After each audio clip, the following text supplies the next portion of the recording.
Hello, hello, hello. This is Sherelle Renee, Paul Mitchell educator, hair care specialist, celebrity hairstylist, cosmetology instructor. The list is long, resume long. Um, I'm here with y'all today. We're going to go over some quick weave methods. I wanted to choose this style today because this is one of the most installs that a lot of people have a lot of questions about, and they get a little discouraged because they're worried about the damage that it's going to do to everybody's hair. They're scared of the glue getting caught in their hair, the glue breaking their hair off, caps rubbing up against their edges. I done heard so many different horror stories about the quick weaves, and I wanted to really showcase one of my methods of the quick weave method where there's absolutely no damage. My model here is actually a current client of mine, one of my loyalty clients. She gets them all the time. She's probably had, how many you had? This is her third one. She don't get them back to back. I told her she cannot get them back to back. But we're going to go over how the method is done, what's the best method to do pertaining to your hairstyle, your budget, your hair condition, scalp condition. We're going to go over all of that because everything that you choose is not what you do, it's how you do it. So we are going to work on that today. My Instagram, Sherelle Renee Hair, Sherelle Renee, I think it's Sherelle Renee Hair at everything. I think. What did I tell you everything was? Sherelle Renee Hair? For the Instagram. Yeah. But for the internet, you said... My website, SherelleRenee.net is the website. When you can go to my website, pretty much everything is on my website, everything you need to know, where you need to go, book appointments, purchase products, purchase wigs, purchase hair extensions. Anything that you need is all on that platform. You could just go and navigate from there. What else was I supposed to be doing before I start? We good? We can get started? Yep. Okay. So far what I did was I prepped her before we started. Did a really good cleanse, really good treatment. We already took her last quick weave out. We took that out about 2 to 3 weeks ago. She had that one in for actually 5 weeks. So these quick weaves can last you for up to 5 weeks, which is a little bit less than a sew-in. But if you don't want the tension and the friction of all the braids and the thread that you get with a sew-in, you don't want to sit in the salon all day for a sew-in, you want something that's going to be a protective style, something that you can alternate in between your sew-ins, your extensions, your wigs, your silk presses, whatever that you need. This is a great protective style that gives you full coverage, but still gives you that nice natural look with your real hair being out at the top. So with her hair is actually past her shoulders. Today she's going to go a little bit shorter. She's going to go more of a natural 16-inch length. But we prepped her. We already did her trimming, everything that she needed, because you definitely want to make sure you're treating your hair underneath these protective styles. They're protective styles, not neglective styles. So let's stop forgetting about our hair and stop not taking care of our hair before we get these protective styles. So we did all of that. We got her braids down. She's going to do a middle part wavy look. So even as thick as her hair is, we braided it down nice and flat, give a nice flat foundation. That's the other key to your quick weaves. You want to make sure that you have a great foundation. That's what's going to help it last longer. It's going to help it lay flatter and actually look more natural. And it's going to make sure that these caps ain't going to be sliding off your head. So after I braid her hair down, I always like to oil the scalp, because remember, the key thing to it is make sure that we're taking care of our hair underneath these quick weaves and these protective styles. So I'm going to go in with a little tea tree and vitamin E oil and just oil her scalp, not too much. I know one question I always get is, even though I'm oiling her scalp, is the hair going to stick? Yes, it will, and I'm going to show you how. Okay, we have a few comments. We do. One says, good afternoon. We have Dallas Christopher. Hey, girl. Dallas, I'm so mad you're not here. Smile, ladies, you look great. And then Mikey writes, I have known Sherelle since 2014. One of the first hairstylists I've ever met in the industry. Watching her growth as a stylist and educator has been so rewarding. She's so detailed and amazing. Thank you, y'all. Don't make me cry. So, no. All righty. So we're going to make sure her braids, the ends of her braids are, actually let me turn around so y'all can see. So I'm just making sure that this is laying nice and flat. I'm actually going to ask her to help me slide this on her head so we can stretch this out really good. Let me get your hands in the front. Ooh, your nails are pretty. All righty. Make sure those are up.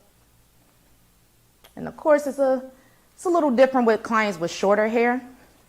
But for my long hair ladies that like to switch it up a little bit, because I think the last quick weave she got, it was more like above her shoulders, which is always good. But this is also a really good method to try different hairstyles before you either get them in your real hair.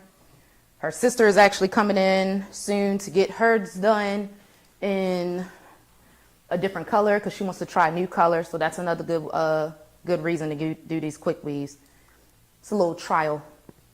Yeah, I'd rather take a quick weave out than take a sew-in out after a couple weeks. All right. I'm going to double her cap because that's, like I said, that's going to help protect the hair from any glue getting on the hair. So we want to make sure that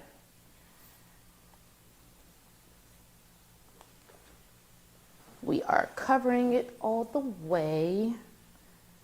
It's okay, her little ear's going to be covered a little bit right now, but she's going to be all right. She ain't going to be able to hear for a little bit, but she good. And you can still see underneath. So after I put my cap on, the next thing we're going to do is sew it down. Yes, I know I said quick weave, but sewing this cap down does not make it a sew-in. What this is going to do is going to secure the cap in place. So even though she's going to leave this on for a month, whether she sweats, washes her face, any type of moisture is going to allow this cap to stay in place and allow for her tracks to stay in place as well. So we're just going to go in. I'm about to say, where's my camera with the, let's get in the close up. I'm going to start sewing it to, and we're only going to sew it to that perimeter braid.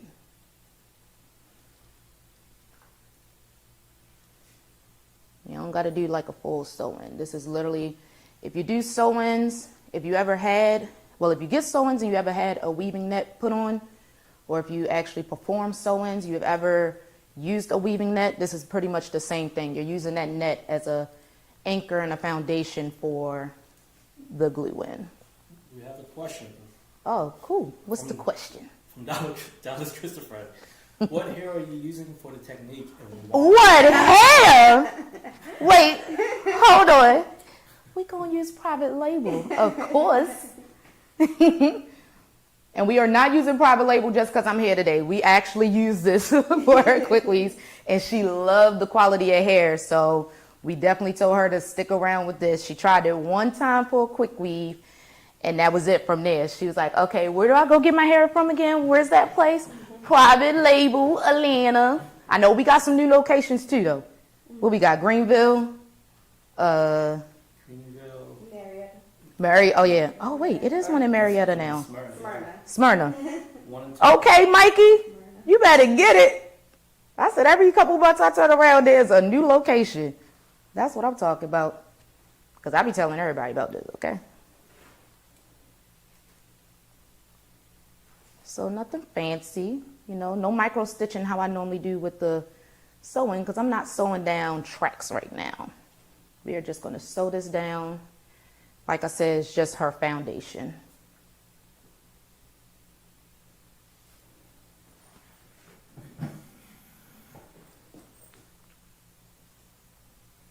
And yes, please ask questions.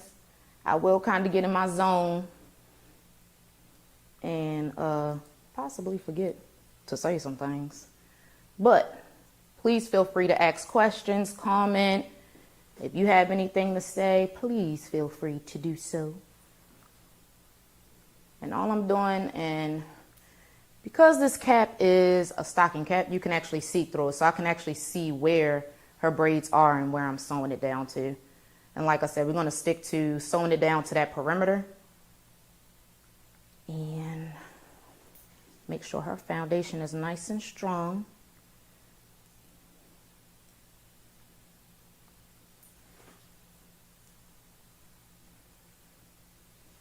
And that is it. And if anybody actually has a question about this, which I always get that asked too, I got to make me some more videos. Dallas actually did a quick little sneak peek for me a couple weeks ago when we took hers out and showed how I actually removed this. You pop this one thread and this whole baby come off like a wig. No glue on your hair, no hard work, no extra products, just easy on, easy off as you would for a wig. Okay, let me see. Can you see the, I don't know how good you can see that on there. Can you? Yeah, that's correct. Okay. Alrighty. So that's our foundation. And then as we go along to glue it in, we're going to keep following that foundation so we can actually kind of see where we're going around there. Where is your hair? Oh, shoot. Hold on, y'all. Give me a second.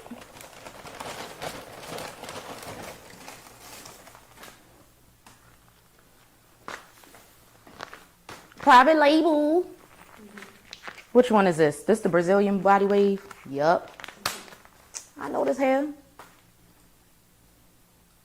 I've been using private label for, I don't know, Dallas, put in the comments how long we've been with private label. Cause I'm not new to this, okay? I'm true to this. We've been around before y'all had the whole factory. Okay, we have a few questions and comments. Yes. Renee Anderson says, bring your location to Kansas. I'm here. She Okay. also wrote, I was going to ask how easy is it to remove? How is it gonna? Wait, I was going to ask how easy the removal was since it was being sewed down. Oh yeah. Well, one, Mikey, you hear that comment? Bring it to Kansas. Is that what they said? Yeah. Two, back to the removal. Very, very easy. If you actually go to my Instagram page, well, I guess you can't do that while you're on the live watching. But on my Instagram page, I actually show a video of taking hers out. And I show how I use, where is it? It's actually the 30-second glue remover just like this, but instead of the glue, it's the remover, and it's clear. And it's basically a really thick it's kind of oily, but it's not heavy base. Like it's not going to leave a heavy oily residue in your hair. We go and I use that, literally just put it around that perimeter, just around here. You don't have to put it through the whole head. You're literally just going to do the perimeter. So when I go through, I put it around there. While that's sitting for those 30 seconds, I go in and then I just pop that thread. And it's literally, you've seen it was just one thread that I use. So most of the time, once you pop one side, you can kind of unloosen that all the way around. And it'll literally just peel off like a wig. There will be nothing on her hair. And yeah, nothing on her hair at all. Another question. Yes. What are the benefits of using vitamin E oil? Benefits of vitamin E oil. Vitamin E oil, pure vitamin E oil. Because a lot of times you'll see vitamin E oil and it's going to be clear. It's synthetic. That doesn't mean that it's anything bad. It's just not as potent as the pure vitamin E oil. But pure vitamin E oil is always going to have some type of color or tint to it. Something of a yellow, orangey, amber kind of color. You want to use pure vitamin E oil. And what that does is it stimulates the hair follicle and blood circulation to help produce healthy growing hair. So you don't want to have stressed out scalp and stressed out hair. So you're basically using that vitamin E to go in and really feed your follicle what it needs to promote healthy hair growth. So that's why I like to do that underneath, because like we said, we want to make sure we are pertaining to the healthy hair underneath and not just forgetting about it. So we want to try to treat the natural hair as much as possible while it's going to be covered up with the protective style. Here. Renee wrote, oh honey, I'm operating 2 devices. I've already looked you up. Great work. Looking for another quick weave method. You gotta do it. Thank you. So I don't know if y'all seen, but she does have blonde hair in the front. So where I'm going to start hers, typically I would start at the top. Bring your head down a little bit. Typically I would start somewhere at the top where her leave out starts. But since she has blonde hair at the top, I'm going to start it down about an inch so that I can add some extra blonde pieces that I have. I'm going to add those in the front just to give her a brighter money piece so we can make sure it's blending in, because all of this hair is dark brown like her natural hair color. So we want to go ahead and add a few blonde pieces in there to extend the length, make it a little fuller, and make it look as natural as her hair as possible. Give me that. Where you need me at again for the, is this a good view from Yeah, that's gluing? Okay. Pump you up a little higher. Alrighty. So like I said, we are gonna start about an inch down. Turn this way for me. And we're gonna start right below where that thread is because I can actually see where her hairline starts. You don't want to necessarily glue it on the hairline, but you want to do it right before that part where her hairline is. Let's put them scissors. And Private Label is really good hair. This really great quality hair. Actually, the last time we took hers out, she was like, can we keep it? Like, can I use this for a wig? We can, but we just got to see what we can do about getting all the glue off. But as far as the quality of hair, quality of this hair is amazing. And like we said, it's not too thick. It's not nowhere near as too thin. But it's a nice natural fullness. She doesn't need a whole bunch of bundles in her hair for her hair to get nice and full and blend in with hers. It's very natural.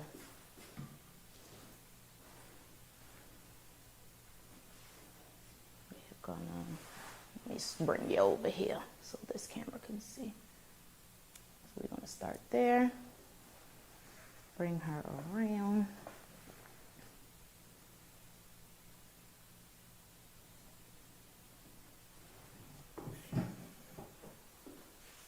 I got some long fingers, so my fingers can reach around. You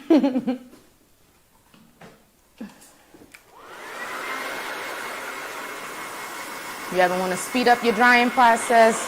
Use your dryer. Doesn't have to be, the fan can be up high, but you don't want the heat too high. But this is just to help the glue dry a little bit more, a little faster.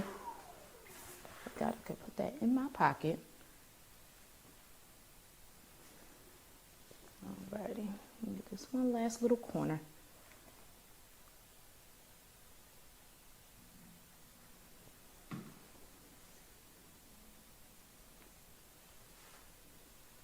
Okay.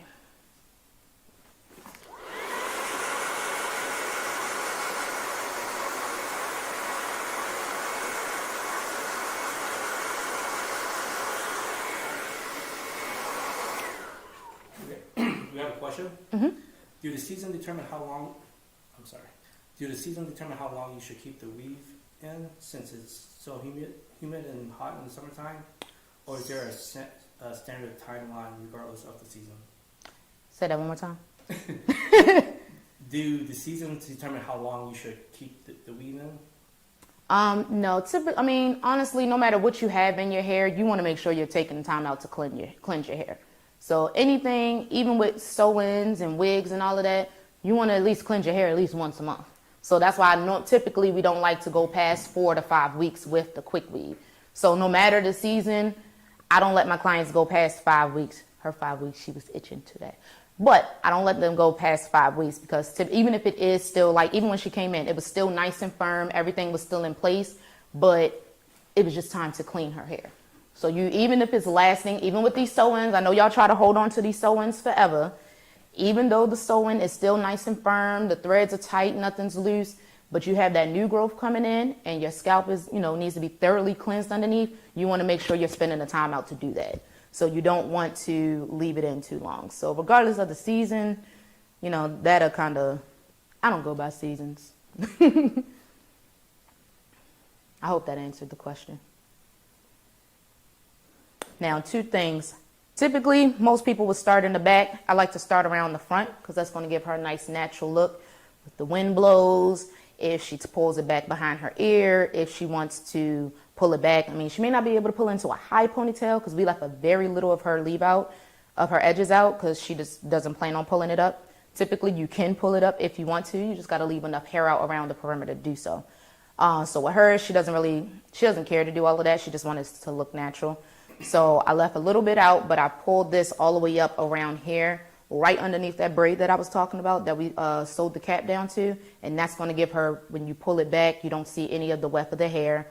Like I said, she'll be able to pull it back behind her ear, and even if she wants to do a ponytail, she could pull it down to like a low ponytail and give a natural look. So yeah, I'm gonna do about the first 2 rows like that, and to keep that fullness. The other reason too is to have that hair falling forward and instead of straight down to the side. And most of us like that va-va-voom, that extra oomph in the front. When you lay your tracks flat around like this and it goes straight down, you don't get as much fullness in the front. So you can always move it out of your face, but the hair will be falling towards the face. Do you have a question? So at what point do you cut the cap? I cut that's my very last step before I style the hair.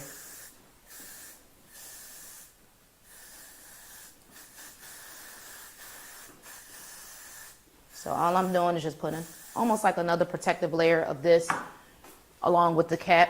I guess you could say that's about 3 layers to protect the hair from the glue.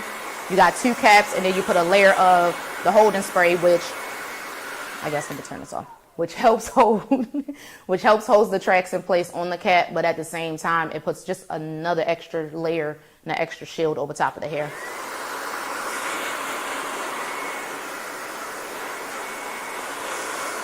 But when I cut the cap, I definitely do that last. I don't cut the cap in the beginning.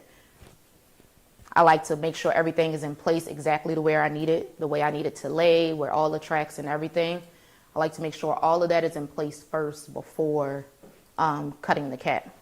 And when you cut the cap, I'll show you when we get to that part, but when we cut that cap, we're literally gonna just cut around the top, and if there's any excess cap around the sides, then we can cut that.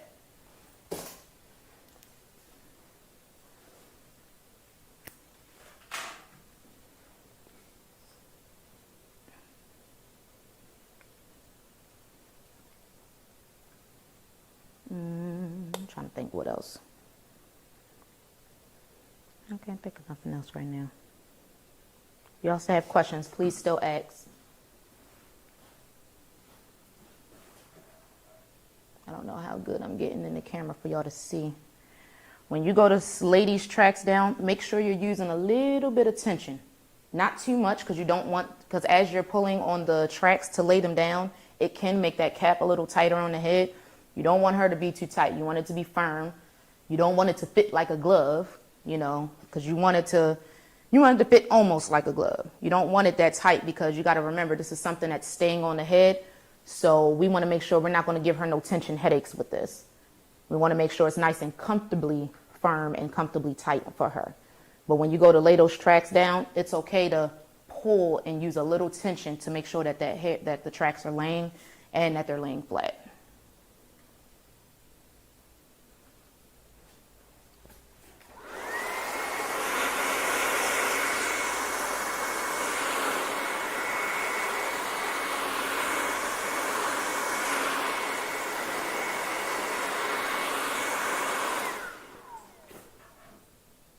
Said I like to lay my tracks nice and curvy, and this is exactly how I do my wigs too. That's why my wigs look so natural. That part. Okay, then I'm gonna go ahead and just start in the back, but I'm still gonna make sure I'm curving it, and that way we can keep that equal fullness around the front. I need to find a pocket for these little small, tiny little scissors.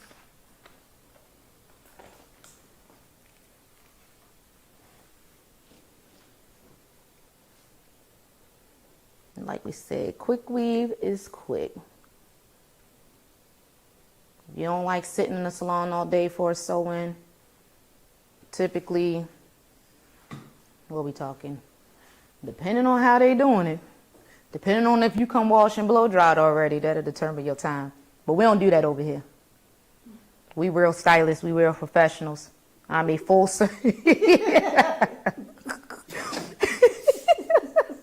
because you know what I was going to say. I'm a full service hairstylist. This is a full service hair salon. This is not an air fry hair salon where we tell everybody come wash. We tell everybody come wash and blow dried. Even if you come wash and blow dried, guess what? I'm still going to wash and blow dry you.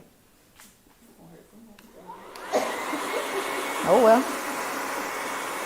They can go find a stylist that wash and blow, that tell them go wash and blow dry. We're not doing that there. Okay, so we have a question. Mm-hmm. So you don't use the protectant window weave, protectant barrier for your quick weaves? You can if you want to. I have had to use that in the past before with clients with shorter hair that couldn't do the braiding foundation, where I actually had to mold their hair down, do the cap. I honestly, there's nothing wrong with it. It's really, really good. I just found easier methods where it's not as much work and it's not as much product on the hair, because sometimes that used to get a little heavy and it was almost like it was suffocating the scalp. Because you would typically, with that glue protector, you mold the hair down, you gel it down, and then you let that dry. Then you put the glue protector over top, you let that dry. Some people would actually do the Sanex strips or stocking caps and then put the glue protector over top. That's a little bit too much. And like we said with the other previous question of the season, that'll get a little hot for some people, especially in the summertime. So you wanted to have multiple layers and protection of the hair, but you also don't want it to suffocate the scalp. You still want the scalp to be able to breathe. And that's the good thing about using just the cap and just spraying a layer of the hairspray over top, because that scalp is still able to breathe and let those caps ventilate through the scalp, because you don't want it heavy. She wrote, gotcha, lots of layers. She says, gotcha, it's lots of layers. Yes. Then we have Yeah, and it can actually be I've used that in my hair like years ago, and it gets as thick as y'all see as thick as my hair is. It gets very hot, and your scalp cannot breathe, and it actually can be a little heavy on the hair. Like, it'll actually make your extensions, your weave, feel a little heavier. What's the next one? Question. Do you offer classes that can help with learning different techniques? Yes, I offer those classes for clients and for stylists. The stylist classes will be up soon. Give me about like a week, maybe 2 weeks to put those up. But as for right now, the client classes, I get questions about that a lot. What are the client classes? Why would you offer classes to clients and not stylists? It's not that I don't offer classes for the stylists. I do, but they're going to be different levels. And one of my mottos is, listen, no matter who chair your client sits in, if they don't know how to take care of their hair, it's never going to last. So the key to it with us professionals, we got to teach our clients and educate our clients thoroughly on their hair condition, their hair history. We got to educate those clients, because they got to be able to keep up what you give them at home. If they can't keep that up, you can't expect your client to come in and you to just pick up where you left off as far as their hair care journey. You're going to be starting your process over every time she comes, because she doesn't know. My clientele is very broad. I have from very skillful client to where she says, hey, tell me what to do and I'll do it, down to the client that's just too busy. Her lifestyle, she's too on the go. She has no time. She has no energy to do all of that. And then I have clients that's like, listen, I'm not doing that. You're that one? I'm not doing none of that. That's what I pay you for. That's what you're for.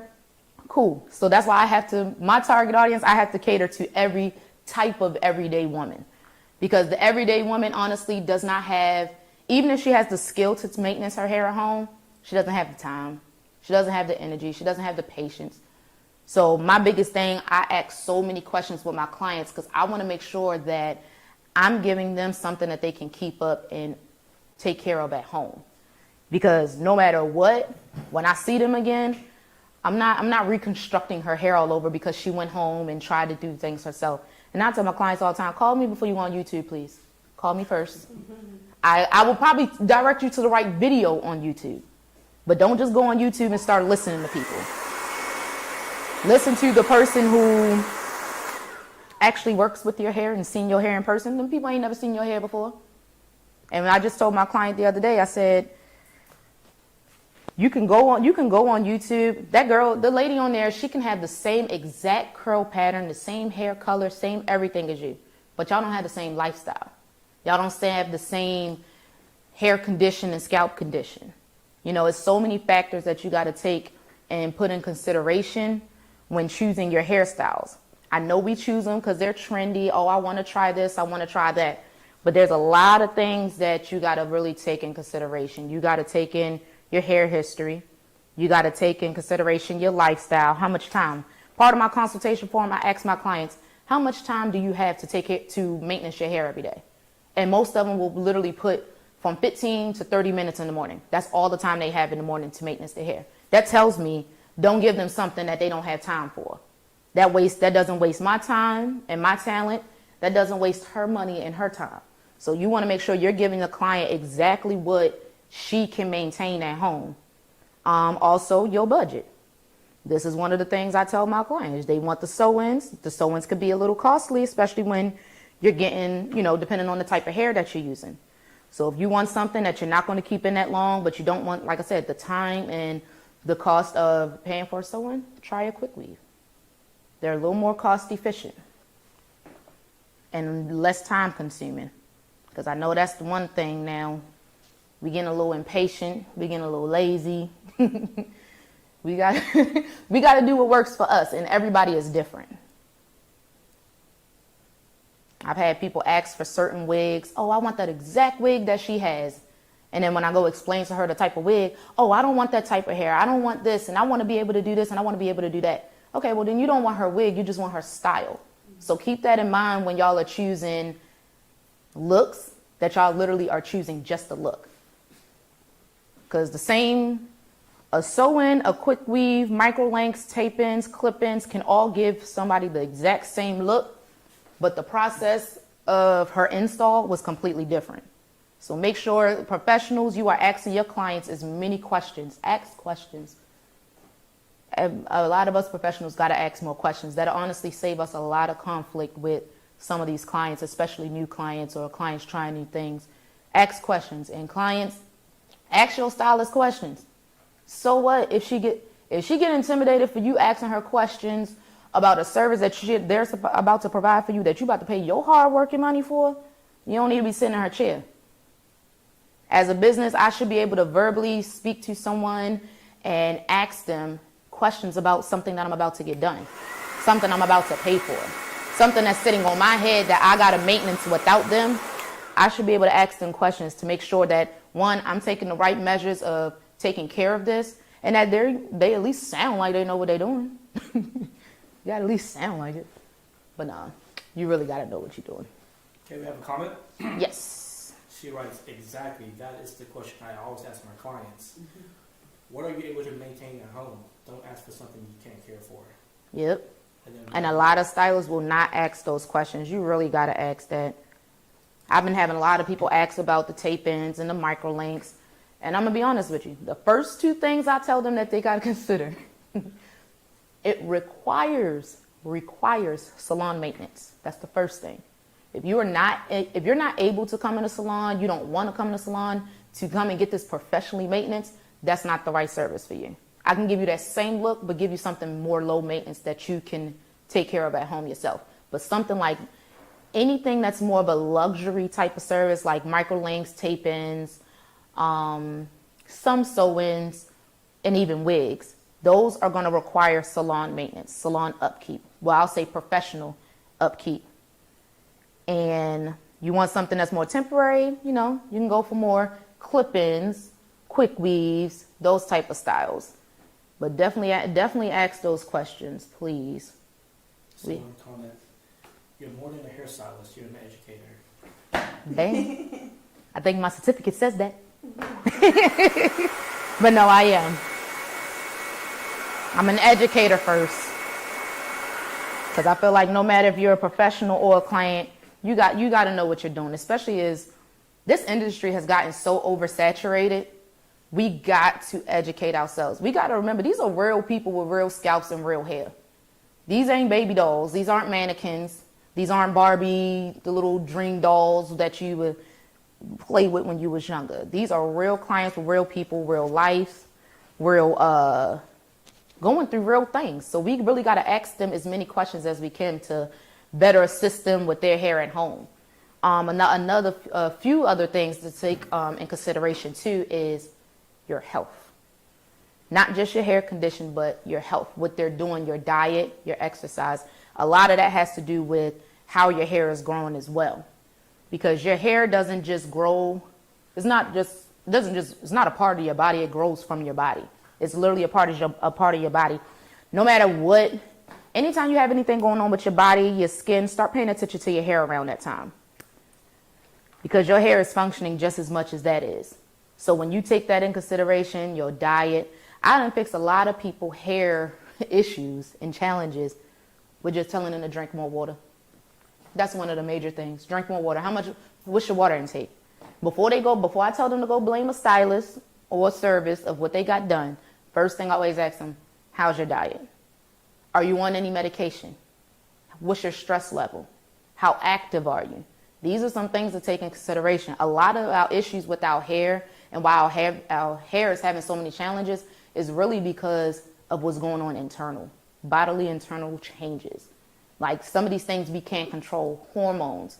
Like I said, medication. A lot of medication side effects are thinning and balding of the hair, and it's affecting affecting your follicles, which is why you're continually having that issue. So it's those a lot of ask those questions, and I actually put that on my consultation forms so I can keep things like that on record. Allergies. I get a lot of clients that tell me no one ever asked me what my allergies were, and that's a huge problem. Always ask your clients if they have any allergies. We don't think of it. Well, I can't say we, because I do. Some stylists don't think of that, but that can actually be one of the issues that's causing for your clients too. So ask about allergies. I have maybe 6 clients that are not just allergic to nuts, like peanuts. They're allergic to all nuts. So I got to make sure that I look at the back of all my bottles, all my products, make sure none of these long words have anything to do with nuts, because that can trigger their allergies. And what is everything now? Plant, nut, and fruit based. So make sure you're taking that in consideration, because some of these products can actually be causing inflammation and causing issues with the scalp. And the scalp is the same skin that's on your face. So if you have eczema, psoriasis, and anything that goes on with your skin, even just normal dry skin, most likely you have a form of that inside of your scalp. So you want to ask those questions and make sure that none of the key ingredients inside of your products are actually affecting your client's hair. So ask that. I had a client that was allergic to citric acid. Citric acid is in literally everything. Like every product, every food, I had to look it up like, well, what the hell is citric acid and why is this able to be in everything? It was literally in everything. I found 2 bottles that it wasn't a large amount. Another thing that you can look into, another pro tip, or just a tip period. When you look at the back of anything, even foods, that ingredients list, it's in a certain order for a reason. So that list from the top, right after it says ingredients, whatever that first line, that first word is, that's what has that's the most amount of whatever that is. Like some stuff will say water. It has more water in there, and then they start putting in everything else that they need. So look at that too. So that's how I was able to help that client, even though I refused to try to use anything but citric acid. She was really determined. She talked to her doctor. She already knew what she could do. They just told her, because that's something that's in a lot of different things, try to find one that has the lowest amount. So we had to find products that had citric acid at the very, very bottom of that ingredients list, because that told me it was a very small amount of it in there. And I still had to take that in consideration. So a lot of my products that I use are plant-based, because typically most people don't have, it's not as common for people to have a plant allergy versus a nut or fruit allergy. So that's why one of the plant-based thing now is really good to go, because I think the most I had was, no, I haven't had anybody with a plant allergy. I have a client that's allergic to like sunflower and stuff like that. So like I said, definitely make sure that you're keeping record of your client allergies, so you can, 1, watch out for yourself and your business, but 2, make sure that you're taking care of her. Have a comment? Mm-hmm. Educate first. Separate yourself from the others, because this generation and some veterans are out there doing people wrong. No, that's true. It really is. And it'll really just start asking questions. Like, you know what? Another thing, if I can't talk to you, if I was a client and I wanted to go see a stylist and I can't call her and verbally talk to her about nothing, I can only, them pages that say DM only, email only, I can't verbally call you and talk to you, ask you just a couple questions. Now, of course, we don't need you to call and ask, you know, a whole interview, because that does become a consultation, and that is time and that is money. So yes, but anything just is like brief, the client should be able to call that professional and talk to them about that. You know, anything brief, even if it's down to, hey, what hair do I need to get? Stop avoiding these clients and let these clients ask questions. See how that stylist answers the phone. Stop just looking at filter pictures and videos. See how she answers the phone. You call her to make an appointment. She's like, hello? No. You know, see what kind of vibe you get and what type of energy you get from that phone call. That'll waste your time before you even go sit in anybody's chair. Every client, I got her number saved in my phone, but when she calls my phone, if I don't greet her by her name, thank you for calling Sherelle Renee Hair. Hey, India, how are you? You know, be more professional. Actually greet your clients by their name. Stop just texting them. It's okay to talk to people. Stop being scared to talk to people. I'm telling you, that'll change everything. You'll get your whole vibe and you'll understand what type of energy that stylist or that professional or business person is going to give you before you get there.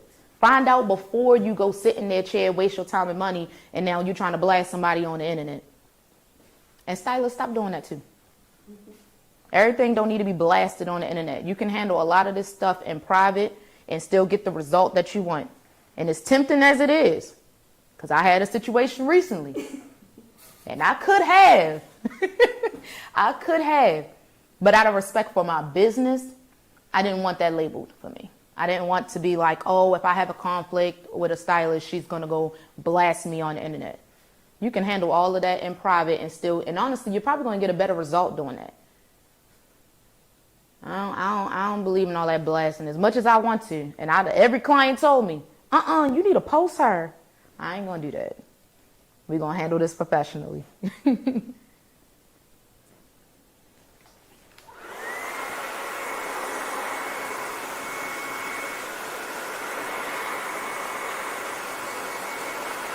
Now see, I'm working my way up to the top.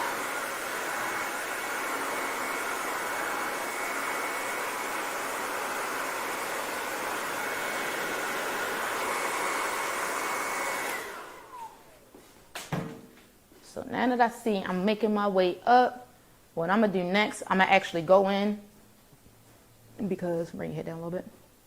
Her hair stops, her leave out stops like right in here. And this is the section that I want to put those blonde pieces. So I'm going to go ahead and start applying those blonde pieces just so I can see where the hair is falling, because she literally probably only has about an inch of blonde right in the front. You know, we call that a money piece. So she only has about an inch of that. So I want to go ahead and put that in. So when I go and finish her off, I'm actually ending the tracks exactly where the blonde hair stops.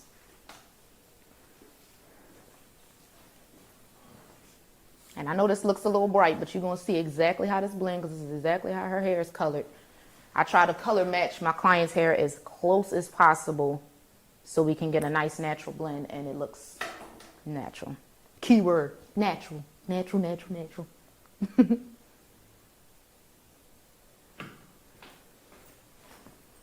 And I can actually see where I started my first track, and all I'm going to do is just lay this right next to that.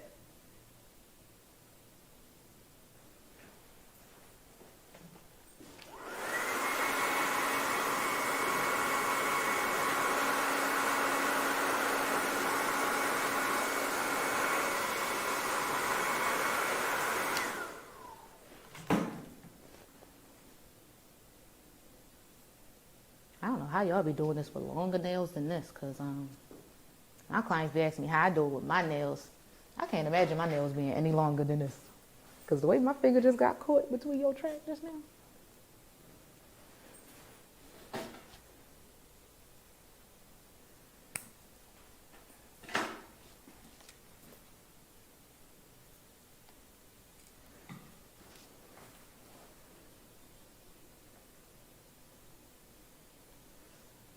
Ooh, I can't wait to curl this. I'm gonna end up curling her hair the way I curled mine one time. She's stealing my style, y'all. She just stealing. She stole. She's my stilo. She tries to steal my style. But it's sorry. I'll get it back after I take hers out.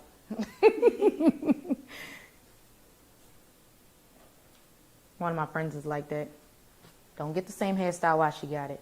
She know who I'm talking about too. She might be on here. Miles don't like that. You couldn't have waited till after I had my hair done like that? Not me, though. Y'all be knowing I'm basic. I wear silk press. Nothing else. But if y'all followed me before, y'all knew my hair was blonde and orange. Y'all, let me know if anybody has followed me since then. Let me know if y'all missed it, because I really want it back, but don't nobody want me to color my hair. And Dallas won't color my hair for me. He will not color my hair, and I know he won't come in the comment section to say something slick. He will not color my hair for me. And nobody wants me to color my hair. They want me to stay so basic, y'all. This is so plain Jane for me. I had platinum blonde and neon orange for, wow, I think it was like 9 years. I miss it. That's what happens when you have a baby and all your hair grow out. I ain't mad at it. I just feel so boring. I need some excitement with my hair. Ladies, what we know, when we look good, we feel good. I feel boring with my hair like this. I got a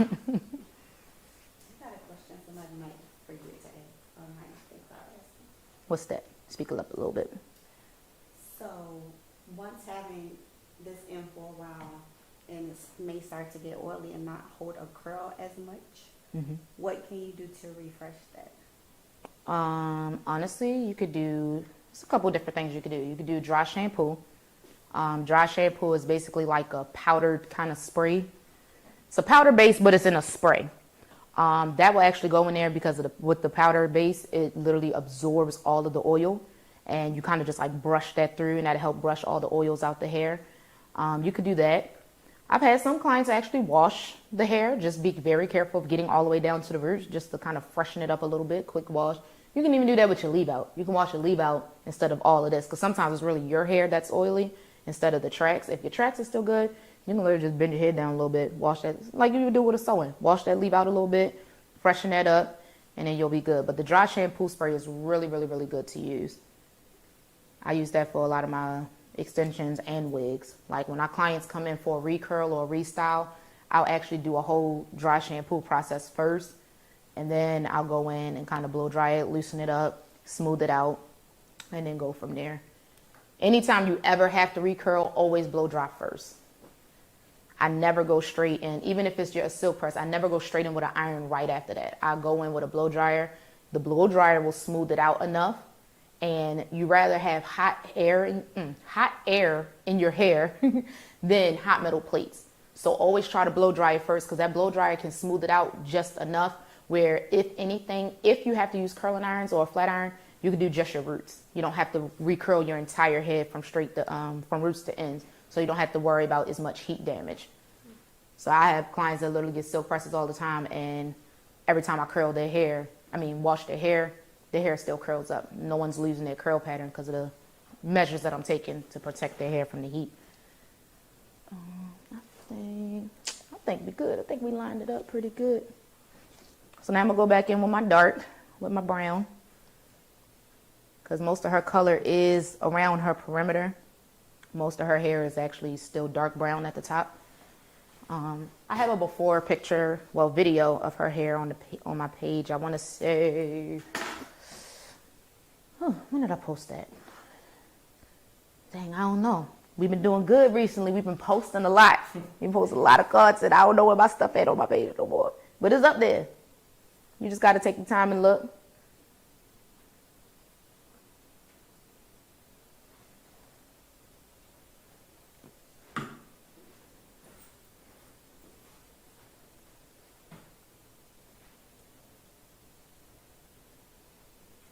Any other questions that you can think of?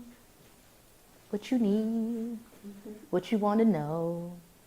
Industry questions, hair questions, questions for me. I know my live is up too. I can't really see that yet. I don't know. I think we're monitoring. We asked questions from yours, right? Dang, it is some people on here. Dang, Sorry, y'all. I can't scroll.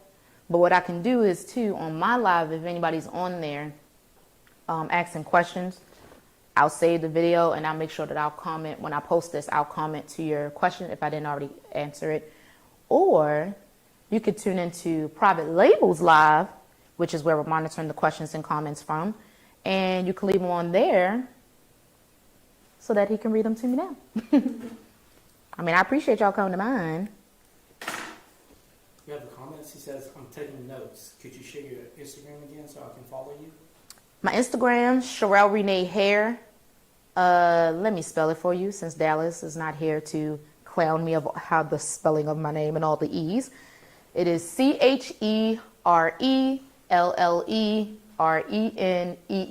Hair.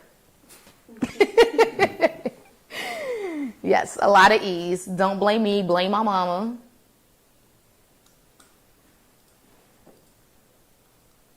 But like I said, those classes for the stylists, for the professionals will definitely be up soon. And like I said, any client classes. My classes for the clients are nightly prep.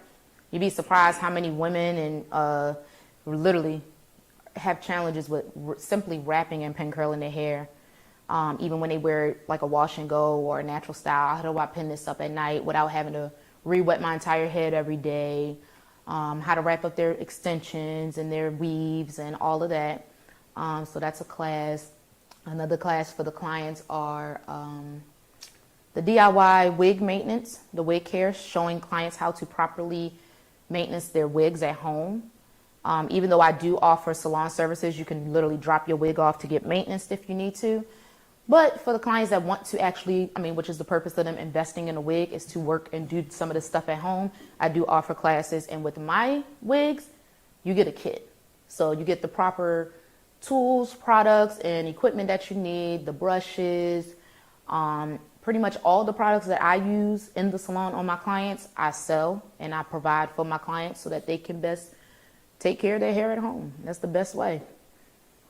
So you get the kit, you get... Another thing with my wigs, you get a consultation, you get a fitting and alteration. Fitting and alteration is very, very important when it comes to these custom units and these custom services. Just like if you was to get an outfit made from a seamstress or designer, you're going to have a fitting and alteration appointment afterwards to make sure that it's giving you the right fit. So when I say I cater to my clients, I literally cater to all of my clients' needs. And that's why they keep coming. I care about their hair more than they do. Okay, you have a question? Yes. I may have missed it, but do you ever use Protective Shield for your quick weave services? Are they referencing the glue protector that you put on? Maybe they'll specify. Yeah, that's why I asked them like a question. Maybe they can answer that. But if they take a minute to answer, I do use it if I have to. I said yes. Okay, I rarely use it. Honestly, this method has been a lot easier for the client too. It's easier for her to remove herself at home if she needs to, but it's also not as heavy on the hair. A lot of times that glue protector can be a little too thick and not allow air to get down to the scalp. So that's why I like to use the cap.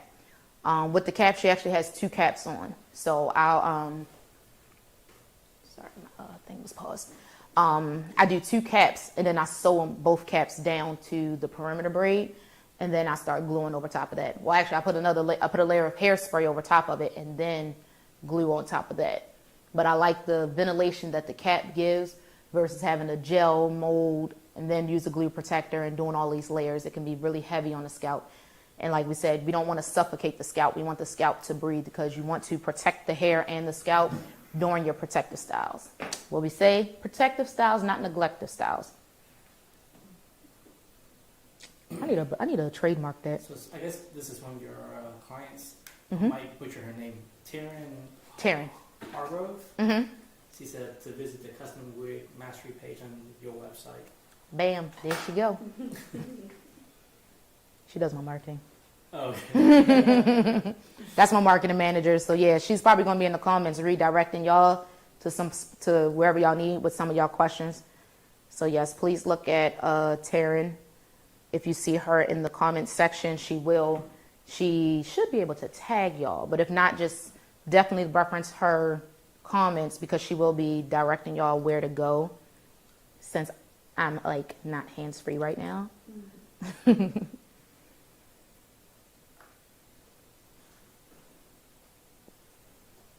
we probably got like 2 rows and we are done.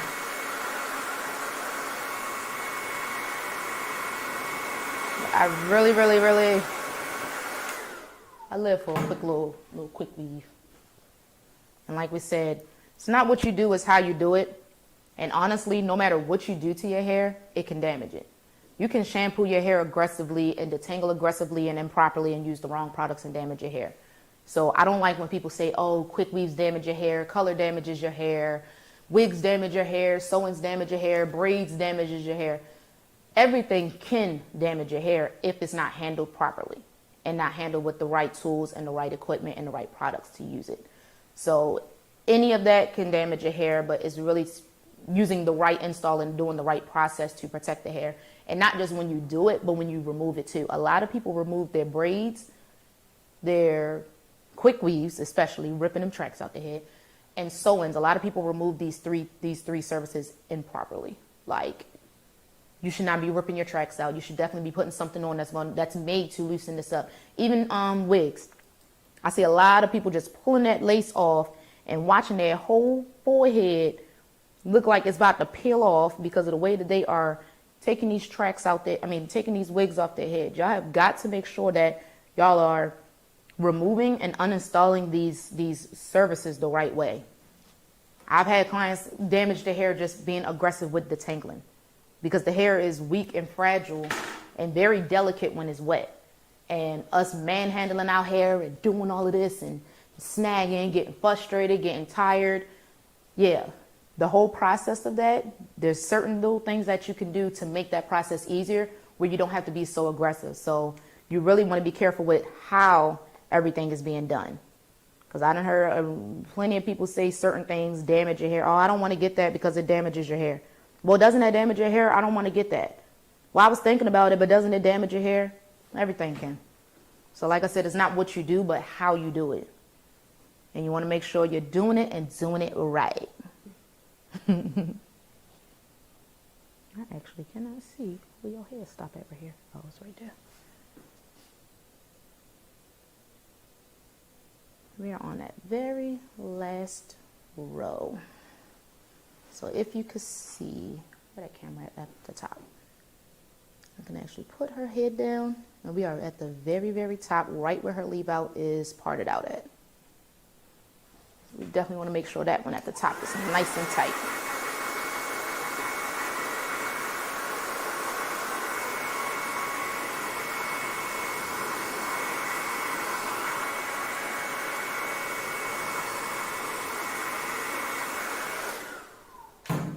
Now, depending on the client's hair, sometimes, most of the time when my client's hair is a little shorter, I will take the hair, take the leave out and mold it down. But that's typically with my clients that have a little shorter hair, just so that it can lay flatter on there. Her hair is actually probably, if not just as long as this, probably a little longer. So her hair doesn't need to be molded. Her hair will literally, the method I'm going to use is literally going to lay right back on top of that.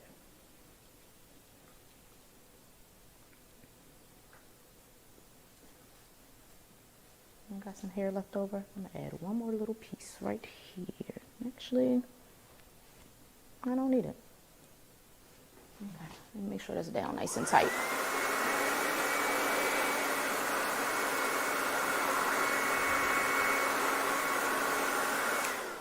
I know I have the blow dryer really close to her scalp, but like I said, you want the fan up high, but the temperature low. I don't have the temperature up super high on my blow dryer when I'm doing that. Because honestly, this hair glue really shouldn't have that much heat around it.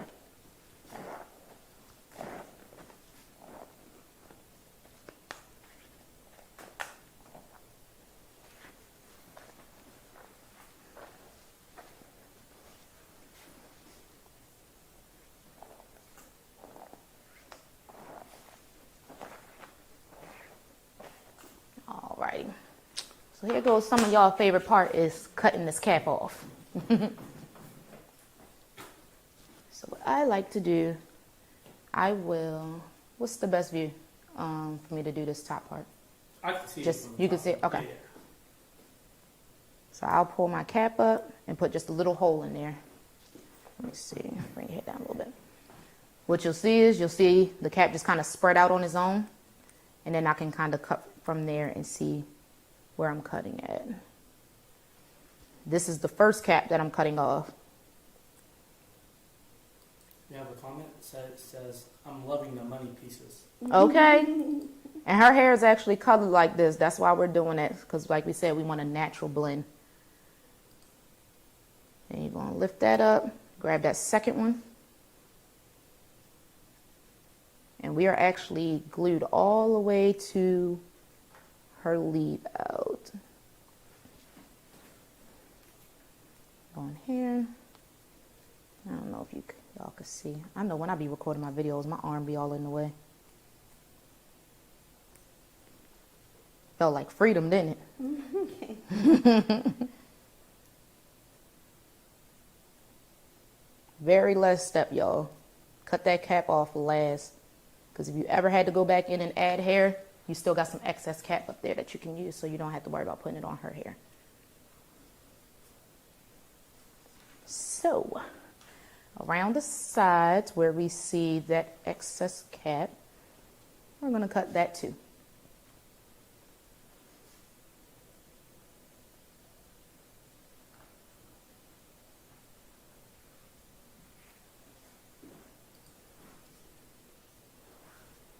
Now I got to get in the way a little bit. Sorry, y'all. Trying to make it so y'all can see me, but I gotta make sure I'm hooking her up. I ain't touching her real hair.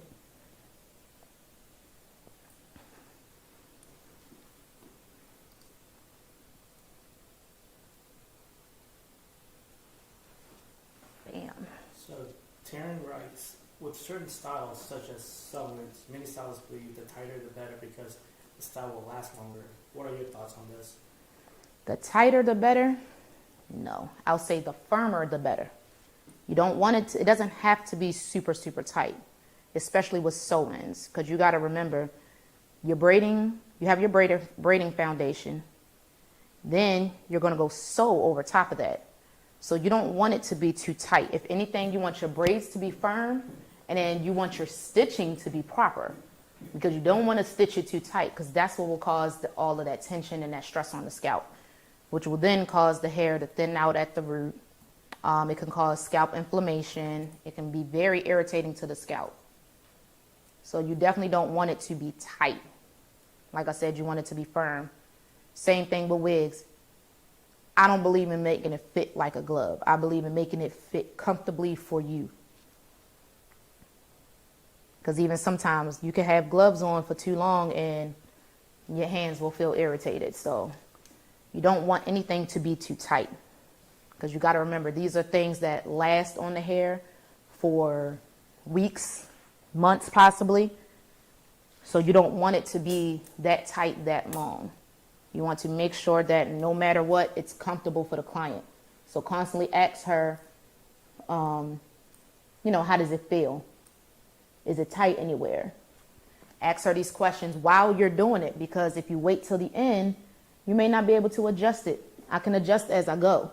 So while I'm sewing someone's hair, while I'm braiding, I'll ask her the whole time, hey, is it pulling anywhere? Do you feel any tension anywhere? And this is the entire time I'm braiding. And her sister gets a lot of sew-ins and wig installs from me. She'll ask you, she'll be like, girl, if you ask me one more time, I just got to be sure. I'd rather ask too much than not ask enough or not ask at all. So you want to make sure that your client is comfortable during the whole process so that when she leaves you, she's still comfortable. She's not calling you saying, hey, my hair is too tight, or this is going on, that is going on. You want to make sure she's comfortable with that and it's a comfortable fit. Because like we said, she can come to you every week if she needed to, but you ain't with her every day at home where you can easily adjust this or do anything to, help her comfortability.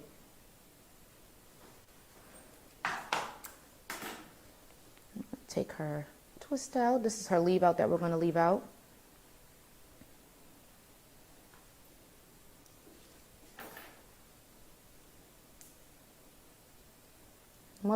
pass? How long was that to glue that in? We're at 1 hour. Not long at all.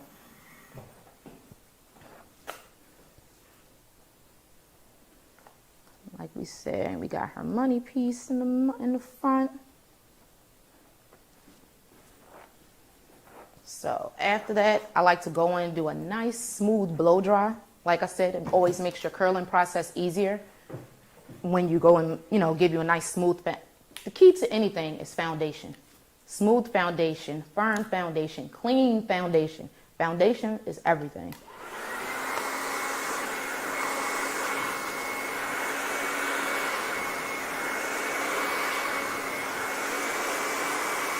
All right. Yes, the money pieces are popping. Yeah, money piece. Wait till I curl that thing.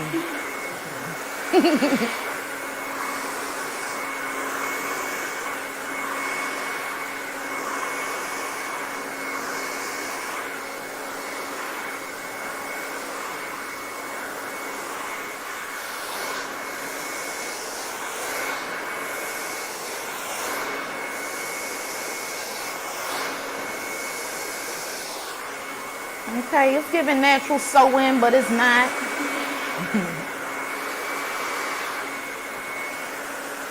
Let's see. Me, I like the blow dry to leave out into the extensions.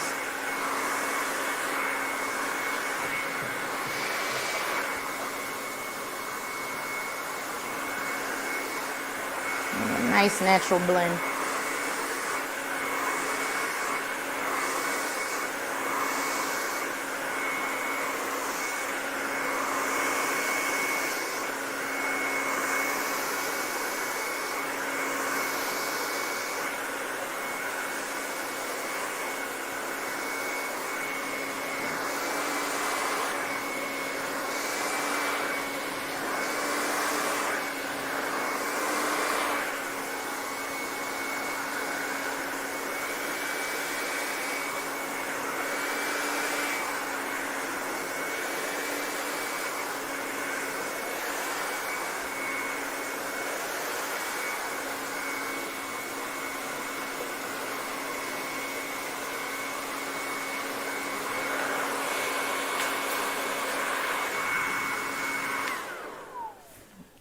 Part.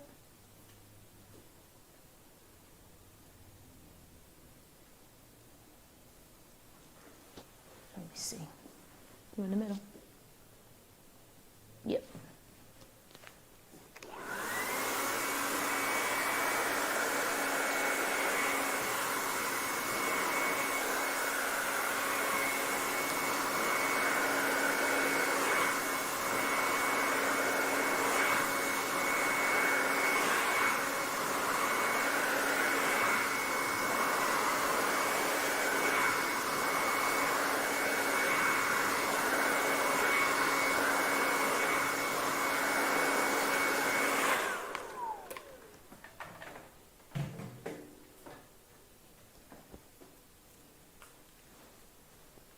So remember the way we laid those tracks in the beginning? This is what I mean by that.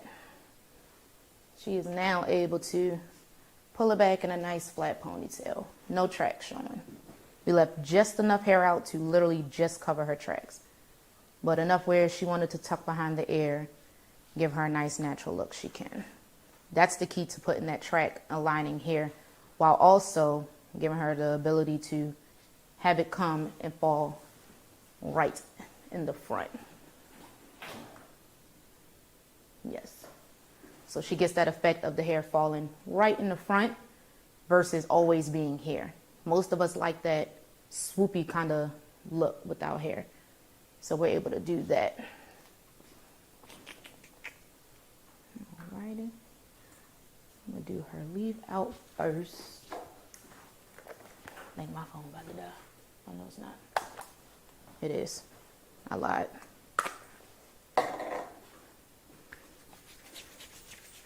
And what I'm using too, very light, it's almost like a pomade, is H2 Pro's Butter Shine. I use this for my short hair clients, my silk presses. This always goes in and give a natural shine, but then some hold as well, because I don't like to use a lot of edge control. Most of my clients, I'm gonna be honest, they don't like the shiny, greasy baby hair and hairline. They like it to look natural and look like women, not little girls. No offense, but you know, everybody ain't got baby hairs. I had to mumble that a little bit.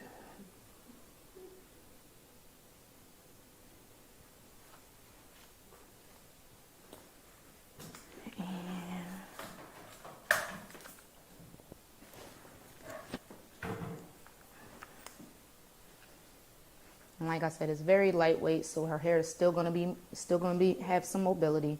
It's not gonna be too thick and too shiny and too oily and weigh her hair down.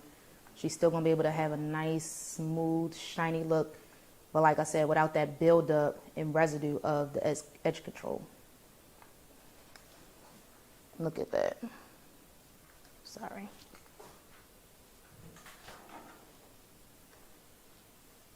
Huge difference. I don't know. You can see that on there? Mm-hmm. Okay.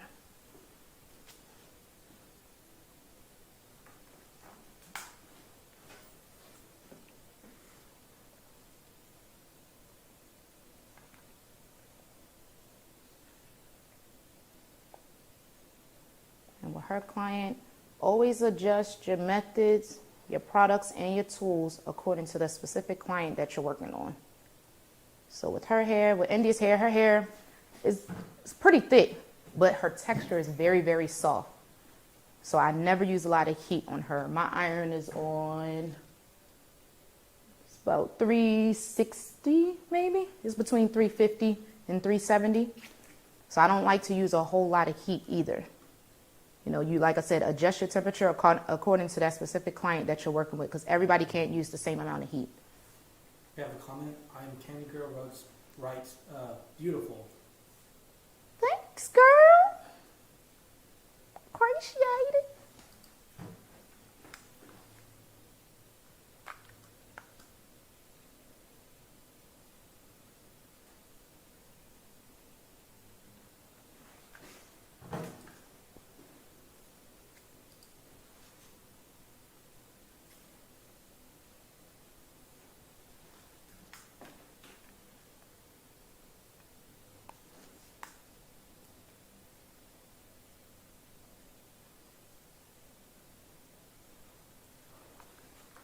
Bam.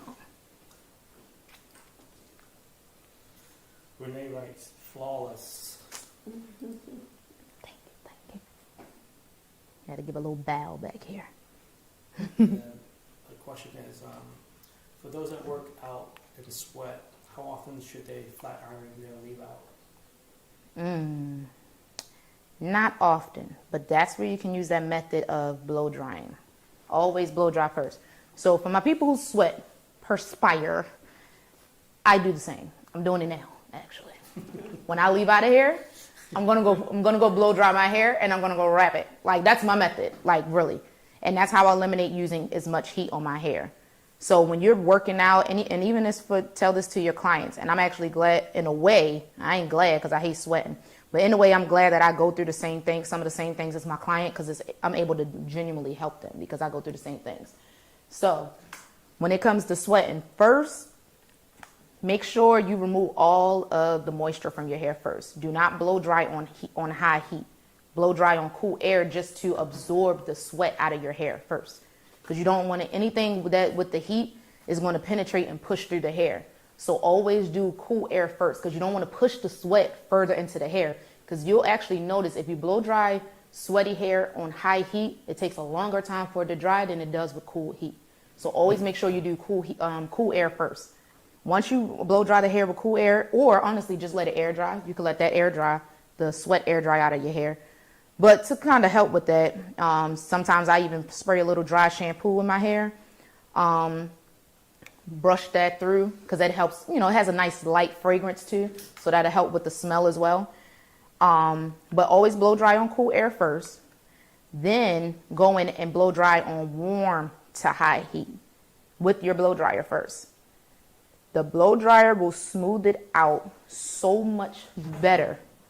So then you can go in. I don't like to go in immediately with heat. Because typically most people who work out, I mean, they're kind of, you're chilling afterwards. Nobody's really doing too much after sweating and stuff. So if you are going to be chilling, if you do have the time, blow dry your hair and then wrap it. Wrap it immediately. Leave it wrapped for at least 30 minutes. You will see a huge difference in your hair and how smooth it is. And it gives you a smoother foundation when you go to curl. So now with you blow drying it first, giving you a smooth foundation, you don't have to turn your irons up as high. You don't even have to iron probably your whole entire head. It may just be certain areas. Because once you wrapped it, you're smoothing it out more, and then you're giving yourself a nice bend to it. So if you're somebody who wants to keep your hair straight, you may not have to flat iron it at all. Typically, me, I don't have to. Last week, I just did this. I literally swept my hair out because we was moving. I blow dried my hair. I went in and just literally just blow dried my entire head, wrapped it. I wrapped it because I was going out later. Kept it wrapped while I was getting dressed, getting myself together. By the time I unwrapped it, I didn't have to put nothing in my hair at all. I actually brought my flat irons home just in case I had to. But I actually smoothed my hair out just from blow drying and wrapping. So before you go straight with the flat irons and try to recurl and cause any heat damage, always blow dry it first. And that'll definitely help, especially if you're working out and you're sweating. Make sure you remove that moisture out your hair first.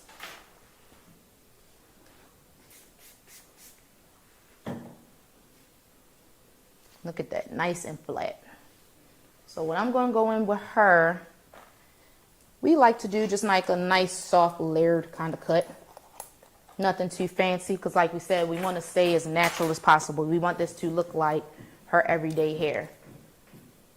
Most of the time nobody really knows that it's hers. I don't know, what kind of compliments did you get the first time you got your quick weave? I got a lot of compliments. My mom actually didn't know that it was weave. She thought it was mine. See? So, And that's the goal. Natural it looked. The goal is for natural looking, natural feeling. So I'm literally just doing, because you could see her hair is just as long as the extensions too. So I'm literally starting her layers from where her hair ends. And that's what's just going to soften this up and give her a nice natural layered shape. And you can kind of see the difference from the side that I already started cutting versus that side. When layers are done properly, actually I'm going to ask that first because I know I still got some professionals on here. When layers are done properly, what is the effect of the layers? What do they do? If y'all can answer that question for me. If y'all can't answer it right, I'll give y'all the answer. But the question is, when layers are done properly, what is the effect that layers gives the hair? Y'all can answer that. Dun, dun.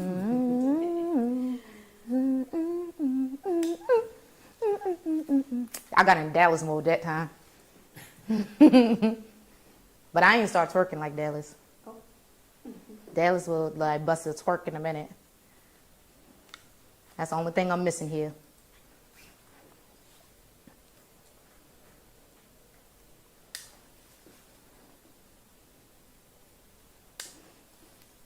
I don't think nobody answered that question yet, did they?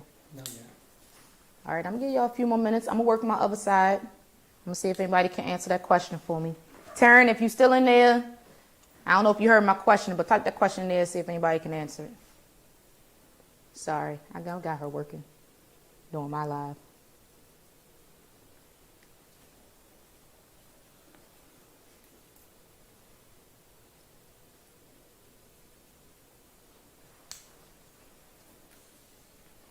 When layers are done properly, what is the effect that they give on the hair? I'll even help y'all out a little bit. What does it remove and what does it create?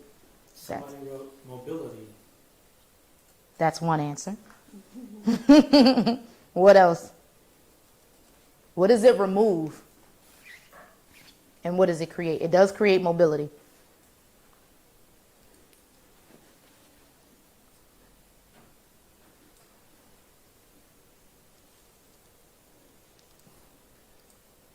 It removes weights. Bam! Who gave that answer? It removes weights.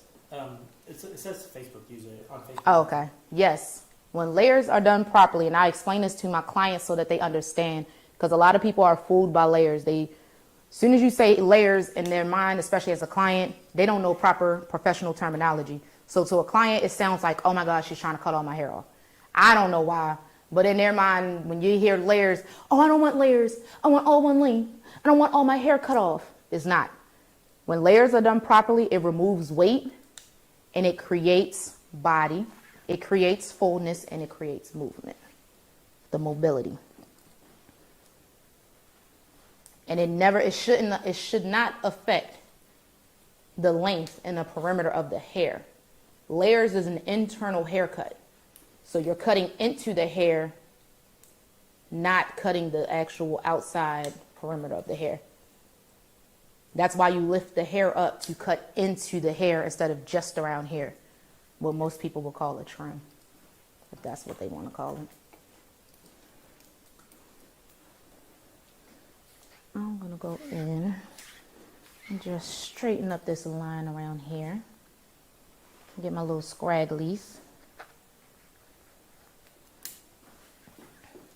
And we are going to give her, honestly, she's about to get my birthday hair, y'all, because this is how I had my hair for my birthday. And when I say it lasted that whole night of turn up, you're going to be good with this one. Because I was turning up for their birthday.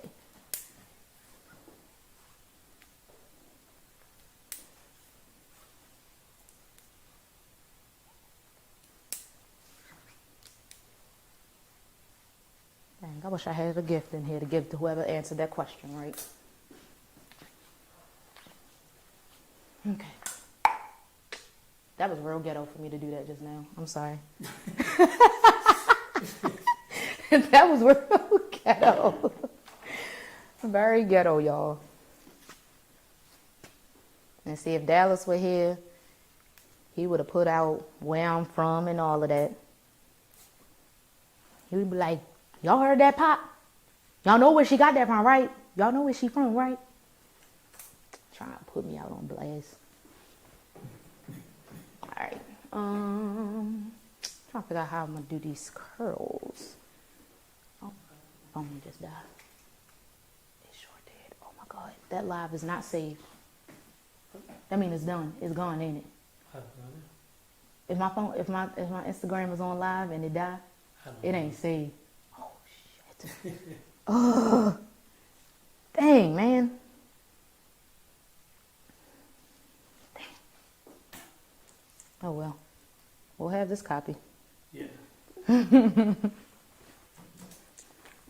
trying to see because I want to show this curling technique because a lot of people always ask about waves. We are going for a beach wave kind of look. Where's the pump? Oh. I like to alternate. When you put all your curls in one direction, it's going to basically, when you comb them out, it's going to be all one like big wave. She wants more fullness. So alternating your curls, meaning one curl to the left, one curl to the right, one curl to the left. That's going to allow those curls to intertwine with each other and create a little bit more fullness.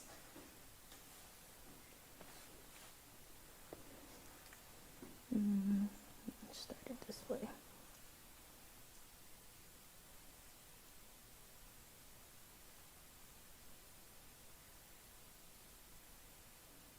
And we go straight at the end. Oh, see, she wants it exactly how I had mine. So actually, what I'm going to do is, I had mine straight on the ends. Gives a different effect when it's straight.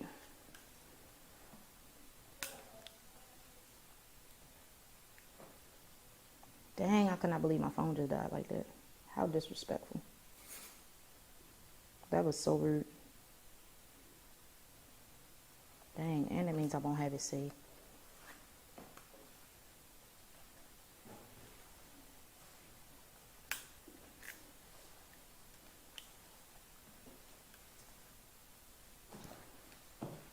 We are going for messy beach wave kind of look. Messy on purpose.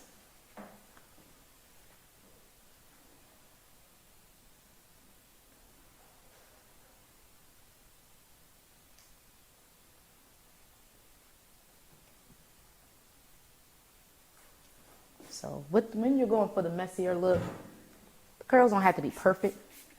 I just like them to be in a certain place.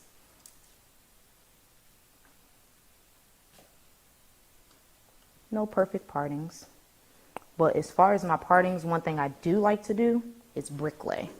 So I don't like to... I have a question. What flat iron are you using? I'm actually using the Babyliss Pro, the titanium. This is the only time I use titanium is on hair extensions. I do not use titanium plates on natural hair. No. It's a very heavy metal. If you do use it, make sure that your heat is controlled properly. It's not too high, because that can really cause a lot of damage heat damage to the hair. And I like this one for the extension just because it has the plates on the outside too. So when I'm curling, most of the time hair extensions are a little more dense than your natural hair, and it's not live hair. So you need it to curl and you need it to move a certain way. I like that it has the plate on the outside as well to help get that even heat distribution while I'm curling.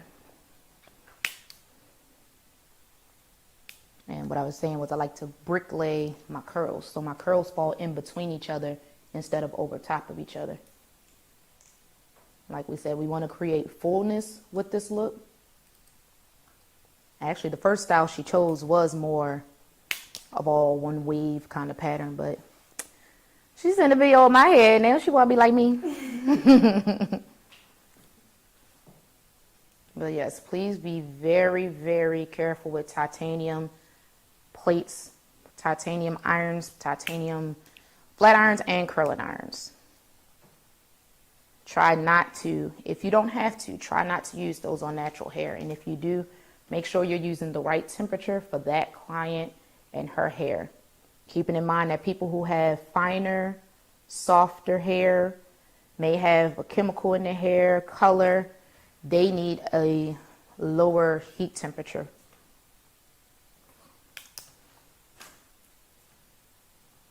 But yes, I do not. I will use it on her leave out just because I have it. Honestly, I don't have to because I do have my ceramic iron. But I just realized I did not plug those up, which is my 1 inch.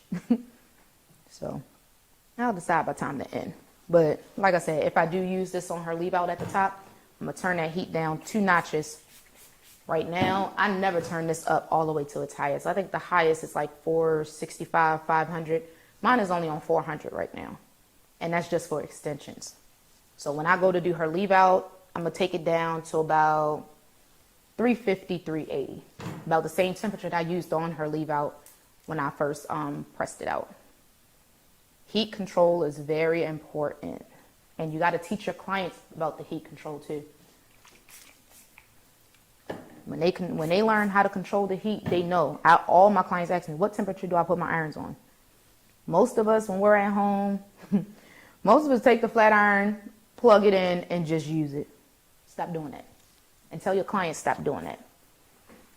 Because if you just got your hair done, what's today, Tuesday? She just got her hair done today. Say Saturday she's going out and she wants to refresh her curls. She doesn't need the same amount of heat that I used today on Saturday because her hair is already prepped. It's already smooth. It's already straight. It's already pressed out. She just needs to restyle. She just needs to reposition her curls and put them back in place. And with that, you don't need the same amount of heat. You want to make sure that you're using a good temperature. And I always say start off low and take it up as you go. Because you can always adjust the temperature as you're going along. You don't have to put it up to its highest because then you take a risk of burning the hair out first, when if you would have worked your way up to that temperature, you could have prevented that damage. So always start low and work your way up. It's very, very important, especially with new clients. When you don't really know their hair, don't know how their hair does. Even with my regulars, like I always start somewhere around 320, 350. And then I work my way up if I need to. Which way? I'll take this one that way. I'm a little OCD. I could be a little perfectionist when it comes to my curls. One of my friends always told me, she's a stylist, she said, I love watching you curl because every curl has its place. And I was like, oh, that's cute. Reminds me of every kiss begins with K. Nice little nice little slogan. But she said that, she was like, because you curl so perfect, even when you do messy curls, you still curl so perfect because everywhere. I said, yeah, because it's a process to everything. The way you curl makes a difference. Which way you curl, whether you're curling it diagonal, horizontal, vertical, each one will give you a different effect. Certain ways gives you more body, certain ways makes it more flat. It'll create more fullness, certain ways that you curl. And like I said, we're going to brick-lay the curls. So right now, I got 3 curls. I'm going to split that down the middle. And I'm going to put 2.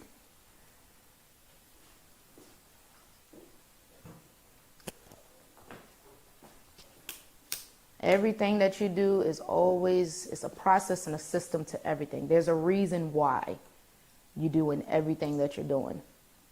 And you let them clients, even if they don't understand what you're doing, you let them know that.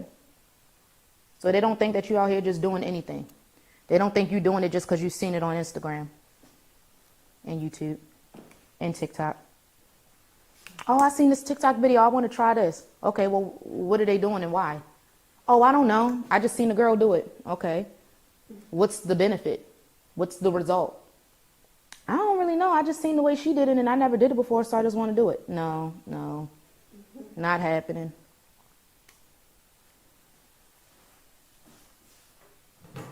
And I always like to spray in between because that kind of helps hold. Depending on the style that I'm doing, if I'm doing like some really big, like full body curls, I'll actually do those and I'll pin curl it. Or even do a roller or rod on it when while I'm curling. Because that'll hold the curl, hold the heat in there, and create more body and fullness. Today we just want to do more of, like we said, a messy beach wavy kind of look. But once you curl that hair, do not touch it. Let it cool down on its own.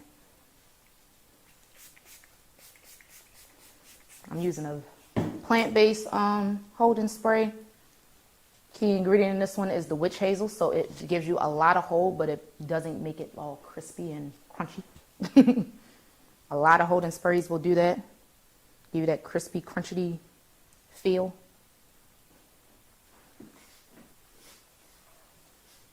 And like I said earlier, professionals, stop being stingy with y'all products. Let y'all clients know what y'all using on them. They will value that. They want to use it. Let them use the same thing at home that you use in the salon.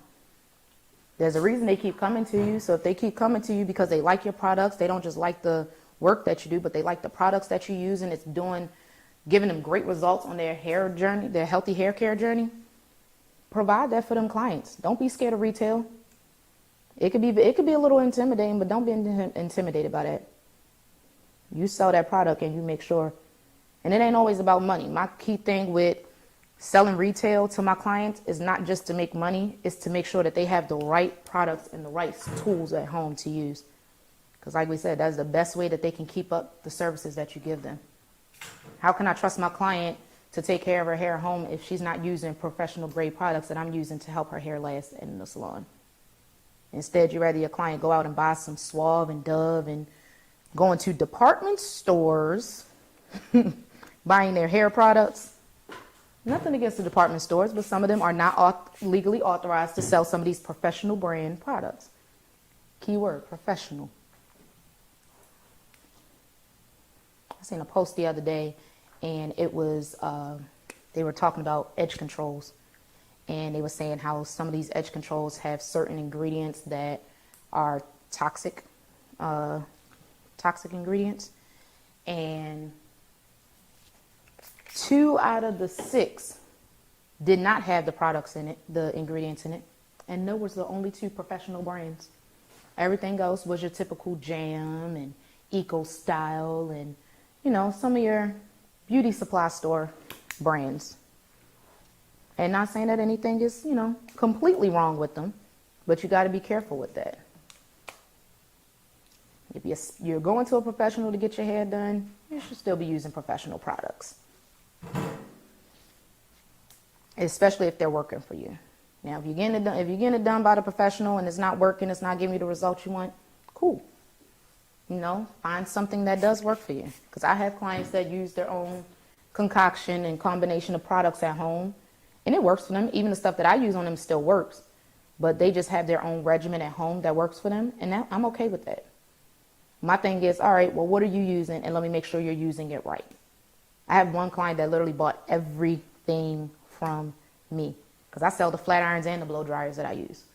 Everything I use on you, I sell. And that's the best way that you can keep it up, and I can trust that you'll keep it up the right way at home.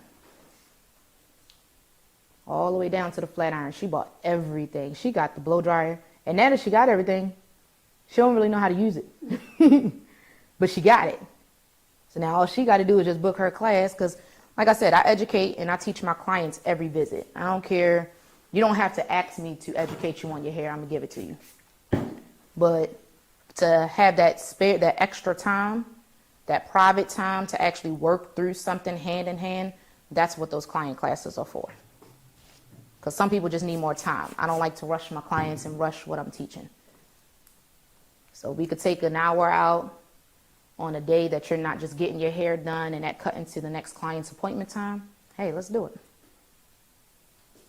So some stylish, I mean, I know I share everything. I know that's a gem and something that I offer, but start offering y'all clients that extra personal time to really get to know their hair and help them get to know their hair.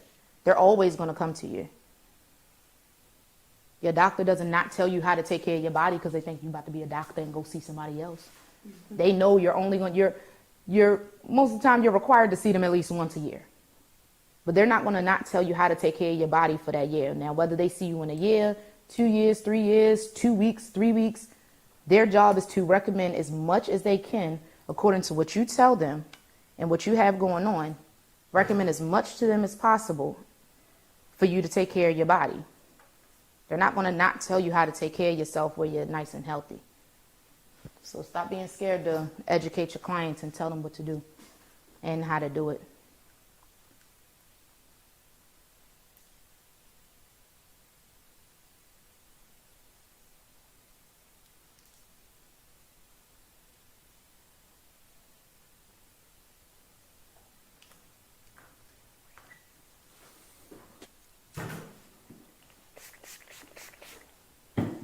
We are still bricklaying her curls. I hope y'all can see it.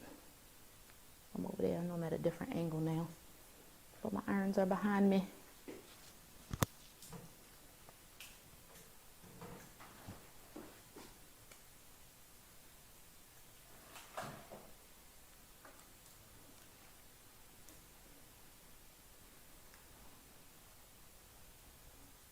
Dang, I'm so mad my phone died.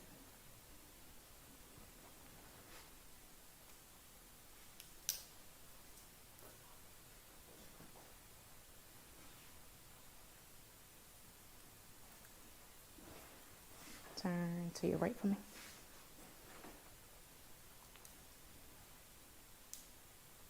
You got an iPhone cord in here? Charger? A phone? Mm-hmm. Yeah, right. Me take your phone off? No, to put that one on.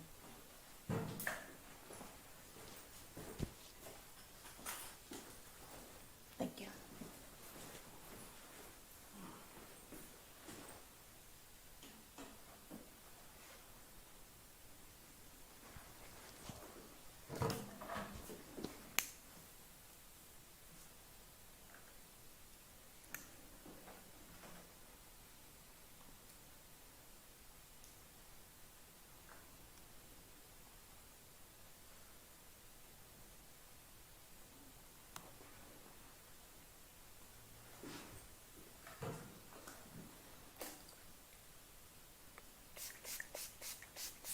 We have a question. Mm-hmm. Ariel Brown writes, where to find the academy information? CherelleRenee.net.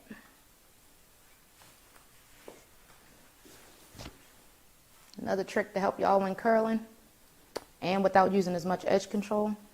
spray the spray the teeth of your comb with your holding spray.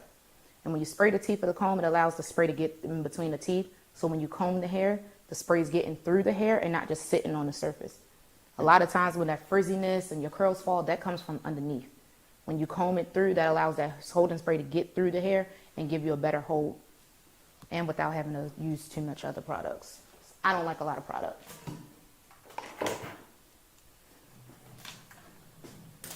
Slide this over here.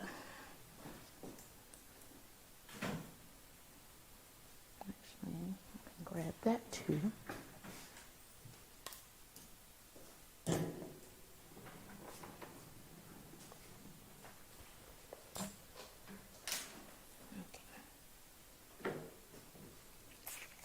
A little bit of shine, that's all. Nothing too much.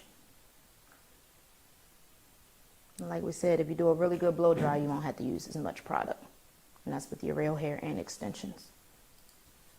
See, I gotta go back and see which way I curled that one. Okay.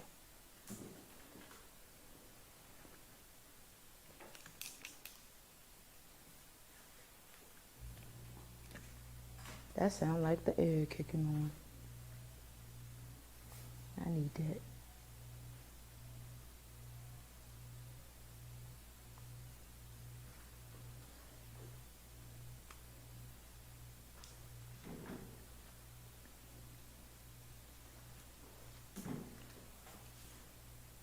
Dang, I'm so mad that live ain't gonna be up there.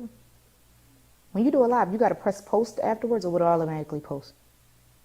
Y'all don't know. I think it automatically posts, don't it? Like after you do the live, doesn't it automatically? It should automatically go up. I hope so. I hope so. Because I needed to go back and see some of the questions so I can answer them later.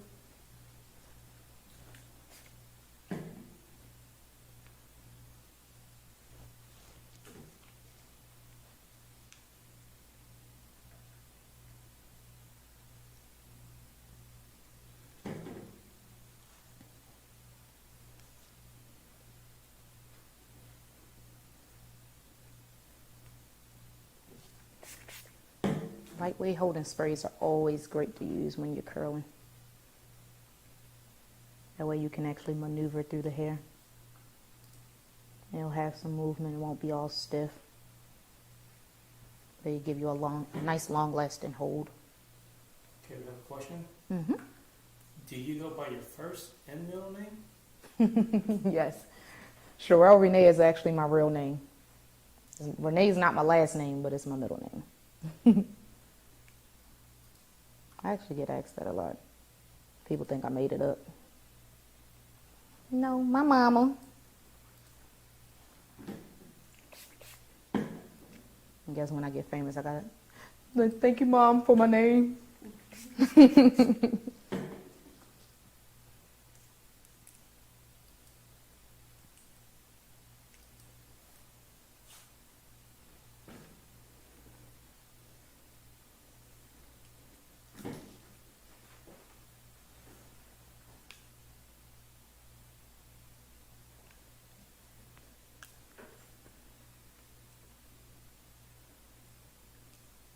Do some more curling videos, showing them the effect that different curls give you.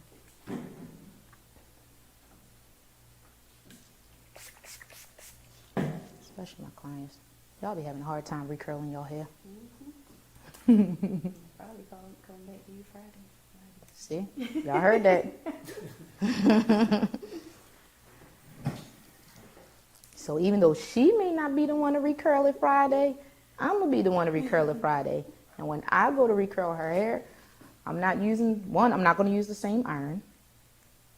I'll probably still use it on her extensions. I might, depending on how she wants it curled. But I'm definitely not going to use the same temperature that I'm using right now. So if I see her on Friday, we are turning this all the way down to a good mid 300 something. Because she will not, you see this press that I'm doing, she's not going to need all of that by then.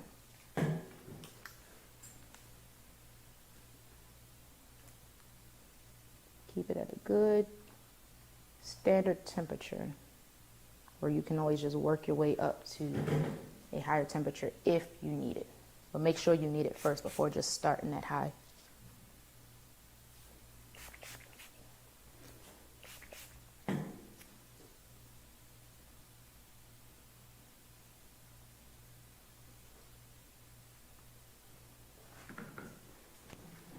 Slide this back. And I'm going to turn her around so y'all can see these lovely waves. And this is where we are with it. And while those cooling down, I'm going to go ahead and kind of work on her leave out. It's another good method to just comb through the leave out. Combing the holding spray through the leave out, but through the extensions so that it blends in. It's not just sitting on top of the extensions. Keyword is blend in natural. That was real ghetto the way I said that. The ghetto was coming out.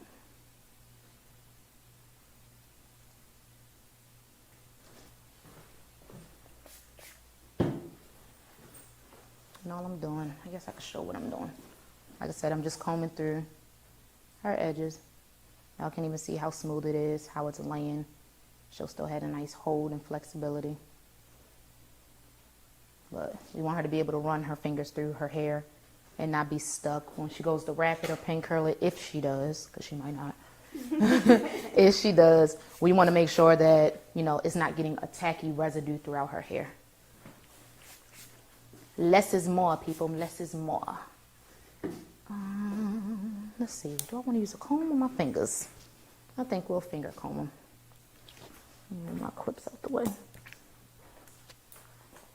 Alrighty. Bring your head back a little bit.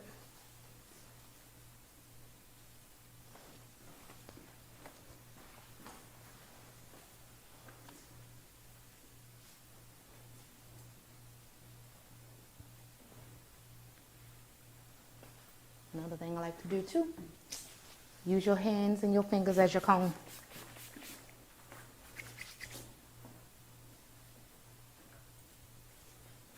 So exactly what I just did with my hands and spraying the spray on my fingers, in between my fingers, is the same thing that it's doing with the comb. Allowing me to put hairspray throughout her hair and not just on top on the surface. Because we want to make sure it's going to hold all throughout, not just on the top. That's when a lot of people end up having to use a lot of spray. Because you're only spraying it on top and you're wondering, like, why is it not holding? Why is it still frizzing everywhere else? And that's why. Look at that.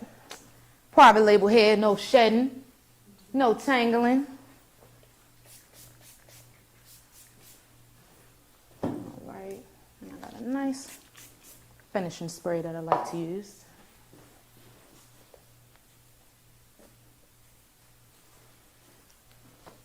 Look at that.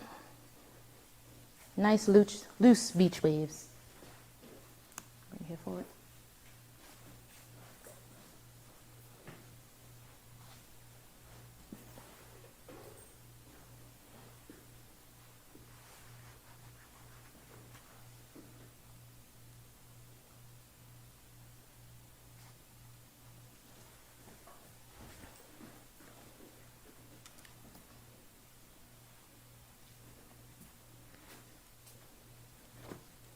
When the last time y'all seen a quick weave look this damn good?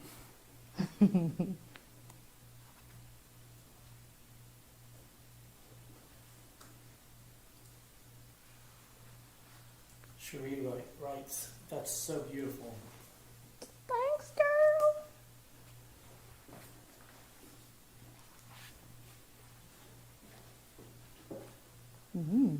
All right, now you gotta go somewhere today. I don't know where you're going, but you gotta go somewhere.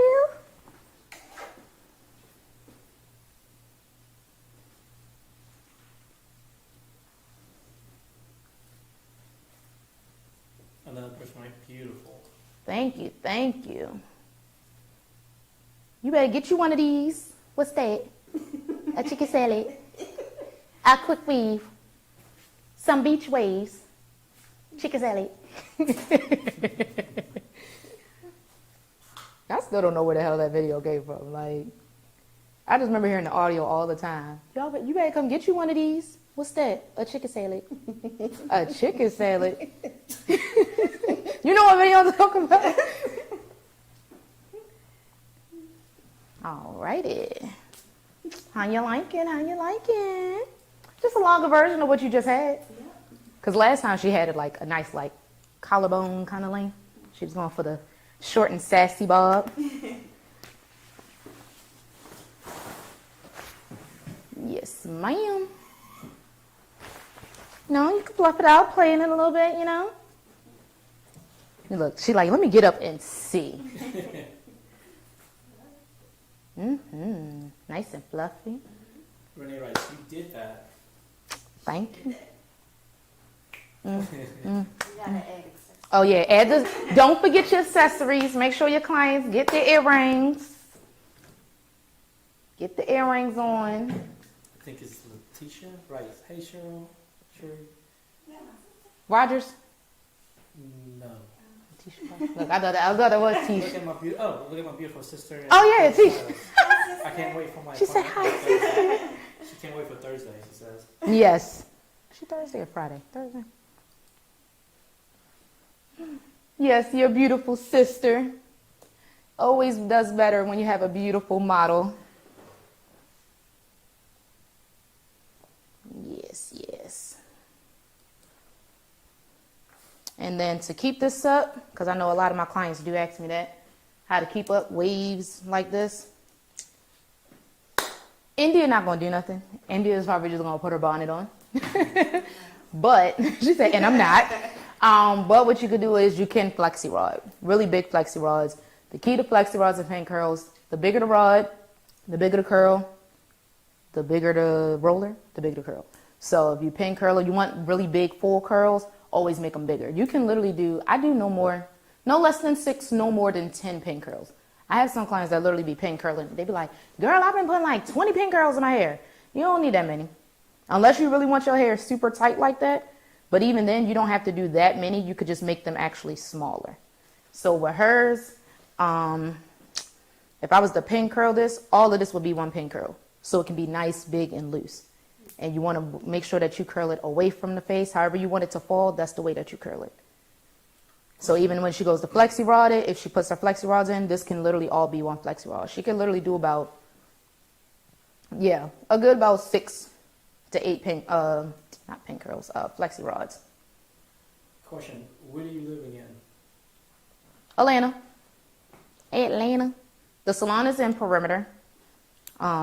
Salon Studios, Perimeter, right across the street from Perimeter Mall. It's like as soon as you get off the highway, it's that shopping center where Marshalls, Nordstrom, Rack, there's a gym.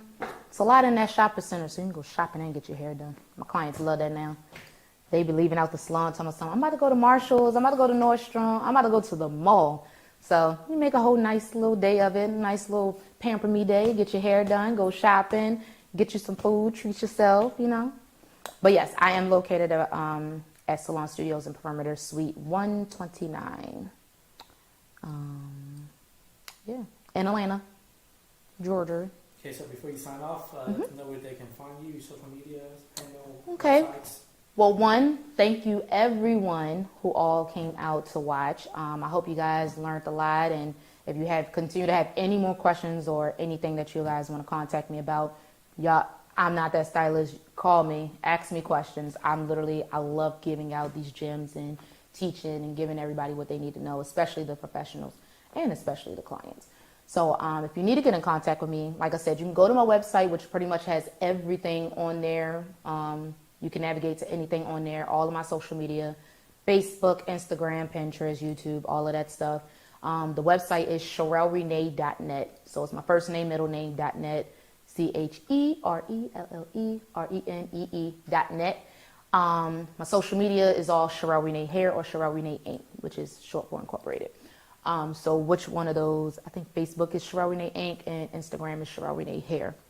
But like I said, everything is on my website where you can go to. I do believe my Instagram is tagged on here, so you guys can go straight to my Instagrams if you want to just go straight to the portfolio and see that. But that's on the homepage of my website too, so you can see that. But anything you need, literally, Cherelle Renee. remember the name. You know, her cape is off, but it was on hers too. I was about to go like this and go to her cape, but I forgot I took the cape off. But yeah, Sherelle Renee, everything. Like I said, you can contact me. Feel free to contact me whenever you need to. Like I said, those professional classes, the stylist classes, give me about a week or two to get those posted up. We already have them as far as which topics and everything, which type of classes we're doing. Clients, y'all classes are already up. So when you go to the booking site, just go to Sherelle Renee Advanced Academy for clients. The stylist, y'all classes will be under Sherelle Renee Advanced Academy for professionals. So I literally got them separated. So my professionals, y'all have your own class. Clients, y'all have your own class. And everything can be, there are going to be options for virtual and in person, which of course we know in person is always better. But if you cannot make it in person, we can make it a virtual class. But I would love to have you guys come in person so we can actually work hand in hand. See the hair, feel the hair, whatever we're doing with the hair, we can actually work hand in hand on what we're doing. Okay, so more comments came in. They say, "Beautiful job." Thank Another you, says, thank you. Thank you. Another says, "You're super talented, and the education you gave is definitely top tier." Thank you, thank you. Another one says, "I enjoyed this. Got a new technique to try too. Thank you, boo." You're welcome, boo. All right, signing off. Thank you for coming. I'll be back with another method, another technique or something. I got you.